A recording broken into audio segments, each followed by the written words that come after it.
ఈ రోజు super special సముద్రం కింగ్ అయిన వంజరం మిగురు. చిన్న పిల్లలు సైతం తినగలిగే చేప ఏదైనా ఉందా అంటే అది వంజరమేనండి. మధ్యలో ఒక్క ముల్లే ఉంటుంది. టేస్ట్ అయితే చాలా చాలా బాగుంటుంది. ఈ వంజరం మిగురుని ఇంకా స్పెషల్ గా తయారు చేసేద్దాం, వచ్చేయండి.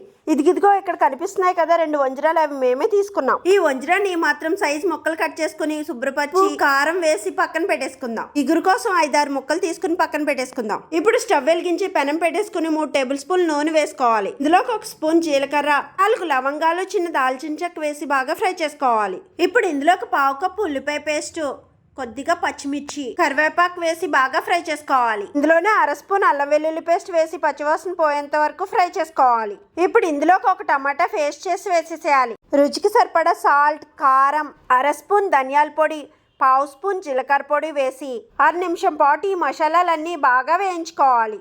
ఇప్పుడు ఉప్పు కారం పెట్టిన చేప ముక్కల్ని ఒక్కొక్కటిగా వేసేసి కొద్దిగా నీళ్లు పోసి గరిటె పెట్టకుండా అటు ఇటు కుదుపుకుని మూత పెట్టేసి 1/2 గంట సేపు ఉడికించుకోవాలి. ఇలా ఉడికిన చేపల కూరలోకి ఫైనల్ గా 1/2 స్పూన్ గరం మసాలా, అలాగే కొద్దిగా కొత్తిమీర జల్లుకుని స్టవ్ ఆఫ్ చేసి దించేసుకోవడమే. ఈ చేప టేస్ట్ అయితే చాలా బాగుంటుంది. దొరికితే అస్సలు మిస్ చేసుకోవద్దు. వీడియో నచ్చితే లైక్ చేయండి.